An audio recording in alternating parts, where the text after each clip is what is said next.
Ask Earl Anything. This is the show where your questions make the show. If I don't have questions, I don't have a show. I have two questions today. Hopefully this will be a quick show. And two interesting questions. So let's just jump right on in. And the first question comes from Adam, AR Drummer. He says, question, what piece of drum gear have you sold and later wished you would have kept? Well, I have a bunch of things that I've given away and wish I've kept. There's a couple things. Now, some are sold and some are actually trades that I did that I end up losing in the end of those trades. So let's talk about something I sold. The first thing that I sold that I wished I had kept, I had this China cymbal in college.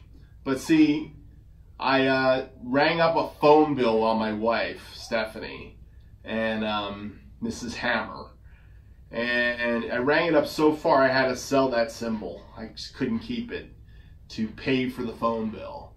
So that was the first time I sold an instrument to pay for a girlfriend at the time. And then she became my fiance and then my wife. But anyhow, I always loved that China cymbal. And it was a 22-inch Swish is what it actually was, Zildjian Swish. I did buy a 22-inch Swish knocker for a really reasonable price about 10 years ago for like 65 bucks. So that was the payback cymbal. But this one was a Swish, and it had, I think, 6 or 8 holes, rivets in it you can put in it. So that was the first one I remember. I had a Noble Cooley snare drum that my friend Pat O'Donnell I traded some electronics for, and then I traded it back to him to get some cymbals and something else. And anyhow, I said, don't trade that cymbal. Don't sell that snare drum. I'm going to trade you back for it soon. Let's hold off on it. And he ended up selling that snare drum out from under me. So that was a tough one. I did eventually get a Noble Cooley snare drum, 5x14 for my friend Scott. And I will not sell that drum, but I will tell you that it doesn't sound quite as good as that first 5x14 Noble Cooley 5-inch black snare drum I had. And the color is some kind of crazy sparkly, like silver sparkle kind of thing. I had the whole kit at one point in time. I had the whole Noble Cooley kit at one point, but that I gave back to Scott and got my little Gretsch kit back for that. So I've been involved in a lot of trades. I had one other trade that I lost something. It was my friend Ken Burton. And I traded for some KZ hi-hats, which I still have today. 13-inch KZs. But I traded a set of HH Duo hats, 14-inch. And the Duos were half lathed, half not lathed. So on the top and bottom. And I don't think the bottoms were lathed at all. Anyhow, they were extremely dark, extremely thin. And they had kind of a really dark, washy sound. And I liked them a lot. But he had these KZs, and I ended up trading them for the KZs. And then he took the HH Duo hats, and he basically, well, he sold them immediately before I could trade them back to KZs. So I've lost on 2 trades I didn't really wish I'd done, and I lost those 2 things. And those were 2 of my mistake trades, okay? Other than that, I'm trying to think. I can't really think of anything that I wished I hadn't traded. Like, I wish I didn't have to trade my first Vistalite kit, but I had to sell that off. I had to sell off my first Vistalite kit for to go to college. So I bought the Gretsch kit, but I had a Vistalite kit, and I had to sell that. So that was tough to sell. But it wasn't my favorite drum kit, and I really didn't need it, you know. Really can't think of anything else. You know, anything else that kind of falls into that category of wish I hadn't sold it. Those are probably the 3 most important things. And to this day, I still think about the Duo hats, buying another set. I still think about that black Noble Cooley. And, well, I don't think so much about the Zildjian China. I've had a lot of China since then. But that was one I sold, and I didn't really want to sell. But I did because I love my wife, so, and you guys all know that. So, Mrs. Hammer, I got Mrs. Hammer for that cymbal, so that's the way I look at it, so. I don't think it's completely true, but that's kind of it. My last question comes from Jeff Holden. This may be a very quick Ask Earl Anything for once. He said, great video, Earl.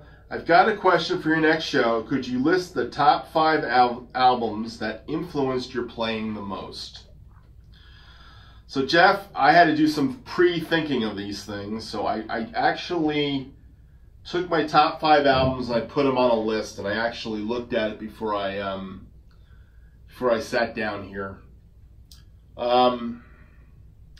Let me say that last year around May, I did a top favorite 10 albums, and I took it from that was going around on Facebook last year, and it was going around your favorite 10 albums. Well, I couldn't do favorite 10 albums. I did the 10 albums that influenced me. So there's actually 10 albums completely, but you asked me about 5.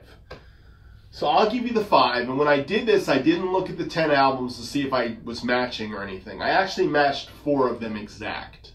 Pretty close to exact. The only one on this list that was not, I will tell you, but everything else was listed before on that Facebook page of the top 10, and I believe almost all of them were in the top 5. So of the 4 that were from the original list. The number 1 album that influenced my playing as a child and probably still influences my playing today was Chicago 9. Now, Chicago 9 was the Chicago's Greatest Hits album. It's the one with the painters, Chicago's painting the Chicago symbol on a white background. It had all the hits on it.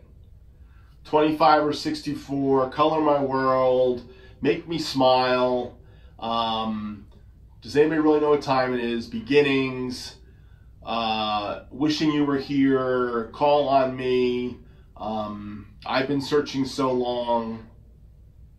I'm trying to think, there was probably one more song on there. I'm trying to think what it was. But I learned every song on that album. And then from that album, I bought Chicago Transit Authority and Chicago 2, Chicago 3, Chicago at Carnegie Hall, Chicago 5, Chicago 6, Chicago 7, Chicago 8, Chicago 10, Chicago 11, 12, 13, 14, 16, 17, 18, and Chicago Live in Japan. And all those albums were bought in my early life. I mean, 18 and 17 were probably after I got married. 16 was before I got married. But I bought all the Chicago albums. I even had the Toronto Music Festival they played at. I was a bootleg album. I was a Chicago freak. So when it came to Danny Seraphine in Chicago, I had all the songs. And Chicago 9 was probably my greatest, most influential album prior to going to college. Once I got to college, life changed. And it changed in a big way. I was exposed to jazz music. I was exposed to funk and fusion. And that opened my ears up in a big way. Now, another album I actually had before going to college was the next album, Steely Dan's Asia album. And the Steely Dan's Asia album, of course, had various drummers on it. And of the various drummers on the Asia album was, of course, the song Asia was Steve Gadd, which the first time I heard Steve Gadd play that song was just blew my mind. I was in a band and we were doing the song Peg, and trying to cop that Rick Marotta groove was like really hard to really cop it. It was kind of like more than disco, because it was kind of in the disco vein, but it wasn't disco. It was that funky thing him and Chuck Rainey did with the bass player and Chuck Rainey and Rick Marotta. Of course, listening to Bernard play on it, he played on a few tunes like, I think Bernard did Deacon Blues, but I'm not sure. That could have been Paul Humphreys. That was the early part of the album, but he played on it, Home at Last, I believe. I may be wrong about that too, because there's another guy in there, Ed Green. But Ed Green was on the album. I think he might have played Home at Last. But Josie had Jim Keltner on it. I mean, this was an album that had so many guys on the album. Paul Humphreys was the drummer for the Lawrence Welk Show, believe it or not. He was the only black guy in the Lawrence Welk Show. he was the drummer, and he was a session drummer in LA.